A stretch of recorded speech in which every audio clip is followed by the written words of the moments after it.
ಸ್ನೇಹಿತರೆ, ನಿಮ್ಮೆಲ್ಲರಿಗೂ ದೇವೀಸ್ cafe YouTube ಚಾನಲ್ಗೆ ಸ್ವಾಗತ ಸುಸ್ವಾಗತ. ಇವತ್ತು ಬೂತಾಯಿ ಮೀನು ಅಂತ ಹೇಳ್ತಾರೆ, ಅದನ್ನೊಂದು ಅರ್ಧ kg ತಂದಿದ್ದೀರಿ. ಅದನ್ನು ಕ್ಲೀನ್ ಮಾಡಿಕೊಟ್ಟಿದ್ದಾರೆ, ಆದರೆ ಅವ್ರು ಫುಲ್ ಕ್ಲೀನ್ ಮಾಡಿರೋದಿಲ್ಲ. ಅದನ್ನೇ ಕ್ಲೀನ್ ಮಾಡೋದು ಅಂತ ತೋರಿಸ್ತೀನಿ ಬನ್ನಿ. ನೋಡಿ, ಫಸ್ಟು ಇದ್ರ ಮೇಲೆ ಈ ಥರ ಇದು ಅವರು ನೀಟಾಗಿ ತೆಗ್ದಿರೋದಿಲ್ಲ, ನಾವು ಒಂದ್ಸತಿ ನೀಟಾಗಿ ತಗೊಳ್ಬೇಕು. ನೋಡಿ, ಈ ಥರ ಎಲ್ಲ ಈ ಥರ ಕೆರೆದ್ರೆ ಇದ್ರ ಮೇಲೆ ಇರೋದೆಲ್ಲ ಬಂದ್ಬಿಡುತ್ತೆ, ಆಯಿತಾ. ನಂತರ ನೋಡಿ, ಈ ಒಳಗಡೆ ಇದೆ ಎಲ್ಲ ಹಾಗೇ ಇರುತ್ತೆ, ಸರಿಯಾಗಿ ಮಾಡಿರಲ್ಲ ಅವರು, ದೊಡ್ಡ ಮಾಡಿರ್ತಾರೆ. ನಾವು ನೀಟಾಗಿ ಮಾಡಬೇಕು. ಈಗ ಸೆಂಟ್ರಲ್ ಈ ಥರ ಇದ್ದ ಹೇಳಿದ್ರೆ ಬರುತ್ತೆ. ಮತ್ತು ಈ ಕಪ್ಪಗಿರುತ್ತಲ್ಲ, ಅದೆಲ್ಲ ನೀಟಾಗಿ ತೆಗಿಬೇಕು. ಅದಿದ್ದರೆ ಏನಾಗುತ್ತಂದರೆ ಕಹಿ ಬರುತ್ತೆ. ನಾವು ಫ್ರೈ ಮಾಡಿದಾಗಲಿ ಸಾರು ಮಾಡಿದಾಗಲಿ ತುಂಬ ಕಹಿ ಬರುತ್ತೆ. ಈ ಮೀನು ಫ್ರೈ ಮಾಡಿದ್ರೂ ತುಂಬ ಚೆನ್ನಾಗಿರುತ್ತೆ, ಸಾರು ಮಾಡಿದ್ರೂ ತುಂಬ ಚೆನ್ನಾಗಿರುತ್ತೆ. ನಾನೀಗ ಸಾರು ಮಾಡ್ತಿದ್ದೀನಿ, ಇದು ಸಾರಿಗೋಸ್ಕರ. ಸೊ ನೋಡಿ, ಈ ಥರ ಎಲ್ಲ ಕ್ಲೀನ್ ಮಾಡಿಕೊಂಡು ಆಮೇಲೆ ಚೆನ್ನಾಗಿ ನೀರು ತಿರುಗಿಸಿ ನೀರಿಗೆ ತೊಳೆದ್ರೆ ಸೂಪರಾಗಿರುತ್ತೆ. ಒಂದೊಂದು ಸೀಸನಲ್ಲಿ ಇದರೊಳಗಡೆ ಮೊಟ್ಟೆ ಇರುತ್ತೆ. ಮೊಟ್ಟೆ ಇದ್ದಾಗ ಆ ಮೊಟ್ಟೆನ ನೀಟಾಗಿ ಎರಡು, ಆ ಕಡೆ ಒಂದು ಈ ಕಡೆ ಒಂದು ಮೊಟ್ಟೆ ಇರುತ್ತೆ. ಆ ಮೊಟ್ಟೆ ನೀಟಾಗಿ ತೆಗೆದ್ಬಿಟ್ಟು ನಾವು ಅದನ್ನು ಸಾರಿಗಾದರೂ ಹಾಕ್ಬೋದು, ಇಲ್ಲ ಅದೇ ಸಪ್ರೇಟ್ ಫ್ರೈ ಮಾಡ್ಬೋದು, ಇಲ್ಲ ಫ್ರೈ ಜೊತೆನೂ ಮಸಾಲೆ ಹಾಕಿ ಫ್ರೈ ಮಾಡ್ಬೋದು. ತುಂಬ ಚೆನ್ನಾಗಿರುತ್ತೆ. ಅದು ಸೀಸನಲ್ಲಿರುತ್ತೆ, ಕೆಲವು ಸೀಸನಲ್ಲಿ ಇರಲ್ಲ. ನೋಡಿ, ಈ ಥರ ನೀಟಾಗಿ ಒಂದು ಸ್ವಲ್ಪನೂ ಈ ಕಪ್ಪು ಇದು ಕಾಣಬಾರ್ದು. ಈ ಥರ ಸೆಂಟ್ರಲ್ ಈ ಥರ ಅಂದರೆ ಬರುತ್ತೆ, ನೀಟಾಗಿರುತ್ತೆ. ನೋಡಿ, ಇವಾಗ ಇದಕ್ಕೆ ಸಣ್ಣ ಗೆರೆ, ಮಸಾಲೆ ಒಳಗಡೆ ಹೋಗ್ಬೇಕಲ್ವಾ, ಅದಕ್ಕೋಸ್ಕರ ಸಣ್ಣಗೆ ಈ ಥರ ಗೆರೆ ಕೊಟ್ಕೋಬೇಕು. ನೋಡಿ, ಸುಮ್ಮನೆ ಹಿಂಗೆ 2-3 ಕೊಟ್ಟರೆ ಸಾಕು. ಇದು ಒಳ್ಳೆ ಫ್ರೆಶ್ ಮೀನು, ಅದಕ್ಕೆ ಗಟ್ಟಿಯಾಗಿದೆ. ಇಲ್ಲಾಂದ್ರೆ ಒಂದೊಂದ್ಸತಿ ಮೀನು ಮುಟ್ಟಕ್ಕೆ ಆಗೋದಿಲ್ಲ, ಮೆತ್ತಗಿರುತ್ತೆ. ಅದು ಸ್ವಲ್ಪ ಹಳೆ ಮೀನು. ಹೀಗೂ ಮಾಡ್ಬೋದು, ಇಲ್ಲ ತುಂಬ ದೊಡ್ಡದಾಗುತ್ತೆ ಬೇಡ 2 ಪೀಸ್ ನಾವು ಮಾಡ್ಕೋಬೇಕಂದ್ರೂ ಈ ಥರ ಕಟ್ ಮಾಡಿ 2 ಪೀಸ್ ಮಾಡ್ಕೊಂಡು ಸಹ ಹಾಕೊಬೋದು.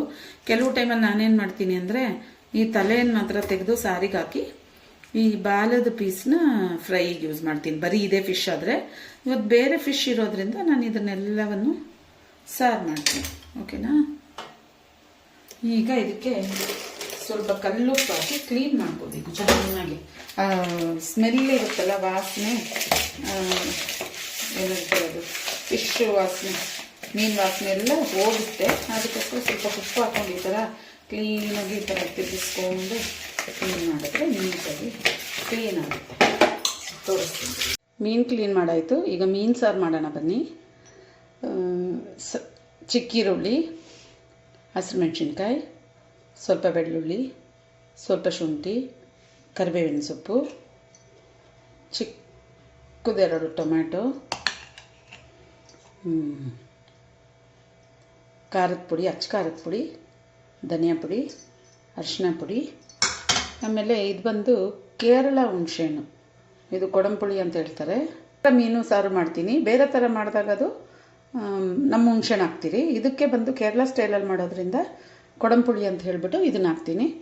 ಇದು ಕ್ಲೀನ್ ಮಾಡಿಟ್ಟಿದ್ನಲ್ಲ ಮಧ್ಯಾಹ್ನ ಫಿಶ್ಶು, ಅದು ಫುಲ್ ಹಾಕಿಲ್ಲ, 2 ಪೀಸ್ ಮಾಡಿದೆ. ಅರಿಶಿನ ಪುಡಿ, ಒಂಚೂರು ಉಪ್ಪು ಹಾಕಿ ಇಟ್ಟಿದ್ದೀನಿ.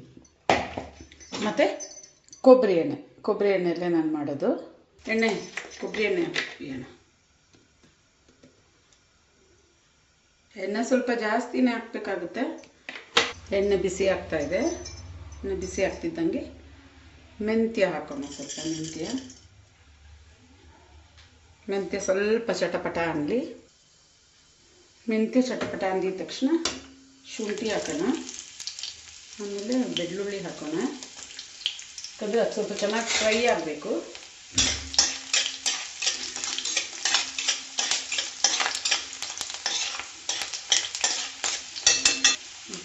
ಈಗ ಸ್ವಲ್ಪ ಕರಿಬೇವು ಹಾಕೋಣ, ಮತ್ತು 2 ಹಸಿರು ಮೆಣಸಿನ್ಕಾಯಿ ಹಾಕೋಣ. ಅದನ್ನು ಚೆನ್ನಾಗಿ ಫ್ರೈ ಮಾಡಿ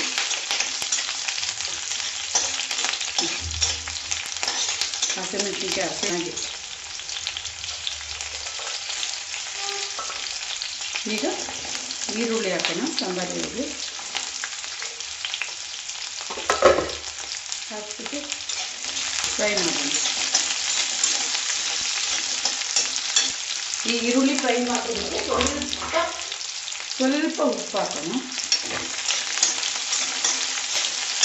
ಈರುಳ್ಳಿ ಚೆನ್ನಾಗಿ ಫ್ರೈ ಆಗಲಿ. ನೋಡಿ ಕಲರ್ ಚೇಂಜ್ ಆಗ್ತಾಯಿದೆ, ಈರುಳ್ಳಿ ಇನ್ನು ಫ್ರೈ ಆಗಲಿ. ಚೆನ್ನಾಗಿ ಫ್ರೈ ಮಾಡಿ ನೋಡಿ, ಇದಾಗಿದೆ. ಇವಾಗ ಇದಕ್ಕೆ ಟೊಮೆಟೊ ಹಣ್ಣು ಹಾಕೋಣ. ಟೊಮೆಟೊ ಹಣ್ಣು ಹಾಕಿ ಇದು ಚೆನ್ನಾಗಿ ಸ್ವಲ್ಪ ಸಾಫ್ಟ್ ಆಗಬೇಕು. ಸ್ವಲ್ಪ ಮೆತ್ತಿಗೆ, ಟೊಮೆಟೊ ಎಲ್ಲ ಮೆತ್ತಿಗೆ ಆಗಬೇಕು. ಒಂದು 2 ನಿಮಿಷ ಹಾಗಾಗಿ ಈ ಥರ ಕೈ ಆಡಿಸ್ತಾ ಇರಿ, ಇಲ್ಲಾಂದರೆ ಸೀದೋಗುತ್ತೆ ಟೊಮೆಟೊ. ಇನ್ನೊಂದು ಸ್ವಲ್ಪ ಆಗಿದೆ, ಇನ್ನೊಂದು ಸ್ವಲ್ಪ ಒಂದು ನಿಮಿಷ ಈ ಥರ ಆಗೋಗುತ್ತೆ. ಈಗ ಟೊಮೆಟೊ ಚೆನ್ನಾಗಿ ಮ್ಯಾಶ್ ಆಗಿದೆ. ಈಗ ಈ ಪುಡಿಗಳನ್ನು ಹಾಕ್ಕೊಳ್ಳೋಣ. ಧನಿಯಾ ಪುಡಿ, ಖಾರದ ಪುಡಿ ಮತ್ತು ಅರಿಶಿನ ಪುಡಿಯನ್ನು ಹಾಕ್ಬಿಟ್ಟು ಈ ಎಣ್ಣೆಯಲ್ಲೇ ಸ್ವಲ್ಪ ಹಂಗೆ ಫ್ರೈ ಮಾಡೋಣ. ಸ್ವಲ್ಪ ಸೀದೋಗ್ಬಾರ್ದು, ಸಿಮ್ಮಲ್ಲಿ ಇಟ್ಕೊಳ್ಳಿ.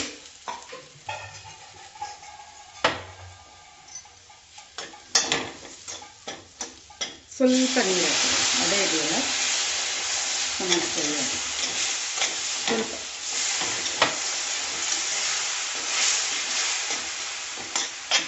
ಈ ಥರ ಫ್ರೈ ಮಾಡಿ ಚೆನ್ನಾಗಿ ಹಸೆ ಖಾರದ ಪುಡಿ ಹಸೆ ಸ್ಮೆಲ್ಲೆಲ್ಲ, ಮಸಾಲೆಗಳ ಹಸೆ ಸ್ಮೆಲ್ಲೆಲ್ಲ ಹೋಗಬೇಕು, ಚೆನ್ನಾಗಿ ಹೋಗಲಿ.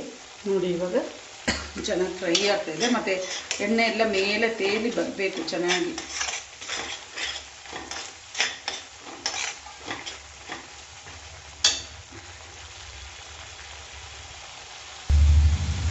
ನೋಡಿ ಕಾಣ್ತಿದೆಯಾ, ಎಣ್ಣೆ ಎಲ್ಲ ಮೇಲೆ ಬರ್ತಾಯಿದೆ. ಸೊ ಈಗ ನಮಗೆ ನೀರು ಎಷ್ಟು ಬೇಕಷ್ಟು, ತುಂಬ ನೀರು ಹಾಕ್ಬಾರ್ದು. ಲಾಸ್ಟಲ್ಲಿ ತೆಂಗಿನಕಾಯಿ ಸ್ವಲ್ಪ ರುಬ್ಬಿ ಹಾಕ್ತಿದೆ, ಅದರಿಂದ ನೀರು ಸ್ವಲ್ಪ ನೋಡಿಕೊಂಡು ಸ್ವಲ್ಪ ನಮಗೆ ಗ್ರೇವಿ ಎಷ್ಟು ಬೇಕಷ್ಟು ಸ್ವಲ್ಪ ಹಾಕೋಬೇಕು.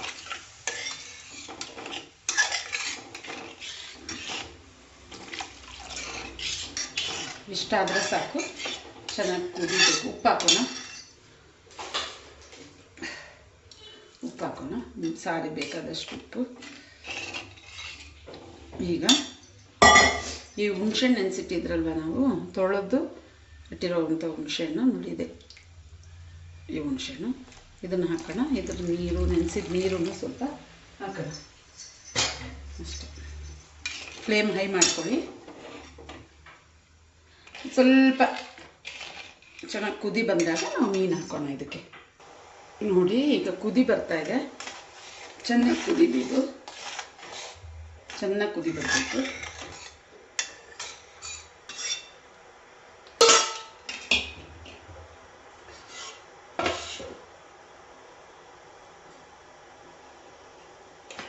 ಈಗ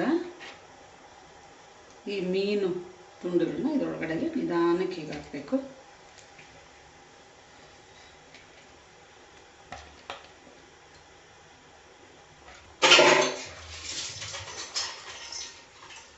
ಹಾಕ್ಬಿಟ್ಟು ಸಿಮ್ ಮಾಡ್ಕೊಳ್ಳಿ, ಸ್ಟವ್ ಸಿಮ್ ಮಾಡ್ಕೊಳ್ಳಿ.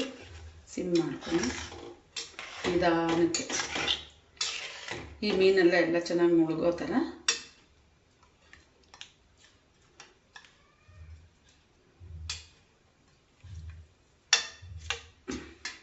ನೋಡಿ, ಈ ಥರ ಮೀನೆಲ್ಲ ಚೆನ್ನಾಗಿ ಮುಳುಗಬೇಕು.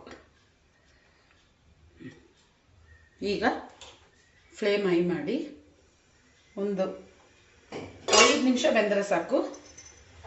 ಅಷ್ಟೊತ್ತಿಗೆ ನಾವು ತೆಂಗಿನಕಾಯಿ, ಸ್ವಲ್ಪ ತೆಂಗಿನಕಾಯಿನ ರುಬ್ಬಿ ಹಾಕೋಣ. ಬರೀ ತೆಂಗಿನಕಾಯಿ, ಬೇರೆ ಏನು, ಬರೀ ತೆಂಗಿನಕಾಯಿ. ನೋಡಿ ನಿಧಾನಕ್ಕೆ ಹಿಂಗೆ ಸೌಟಲ್ಲಿ ನಿಧಾನಕ್ಕೆ ಆಡಿಸ್ಬೇಕು. ಜೋರಾಗಿ ತಿರುಗಿಸ್ಬಿಟ್ರೆ ಮೀನೆಲ್ಲ ಒಡೆದೋಗುತ್ತೆ. ಚೆನ್ನಾಗಿ ಕುದೀತಾ ಇದೆಯಲ್ಲ, ರುಬ್ಬಿದ ತೆಂಗಿನಕಾಯಿ ಹಾಕೋಣ. ಇದಕ್ಕೆ ಸ್ವಲ್ಪ ನೀರು ಹಾಕೋಣ, ಜಾಸ್ತಿ ಬೇಡ. ಯಾಕಂದರೆ ತುಂಬ ಮರಳಿದ್ರೆ ಅಷ್ಟಕ್ಕೆ ಮೀನು ತುಂಬ ಬೆಂದೋಗುತ್ತೆ. ಮೀನು ತುಂಬ ಬೆಂದೋದ್ರೆ ಸಾರಲ್ಲೆಲ್ಲ ಮಿಕ್ಸ್ ಆಗೋಗಿ ಆಮೇಲೆ ಮುಳ್ಳೆಲ್ಲ ಇದಾಗ್ಬಿಡುತ್ತೆ. ಸೊ ನೋಡಿಕೊಂಡು ಹಾಕಿ. ಈಗ ನೋಡಿ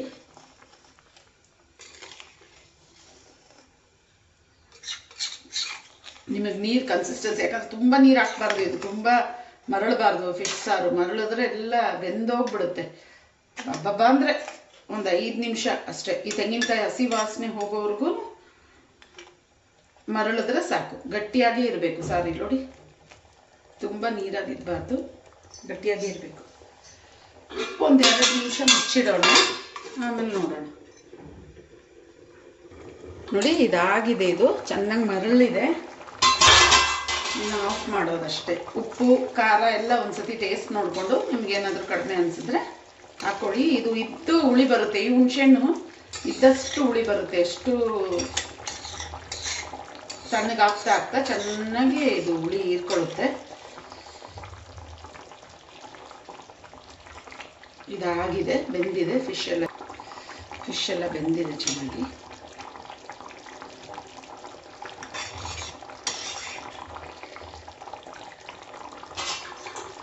so tasty fish curry ready. Dish out ಮಾಡಿದ್ದೀರಿ ನೋಡಿ ಫಿಶ್ ಕರಿ. ನೀವು ಮಾಡಿ ಹೇಗಿದೆ ಅಂತ ಕಮೆಂಟ್ ಬಾಕ್ಸಲ್ಲಿ ತಿಳಿಸಿ.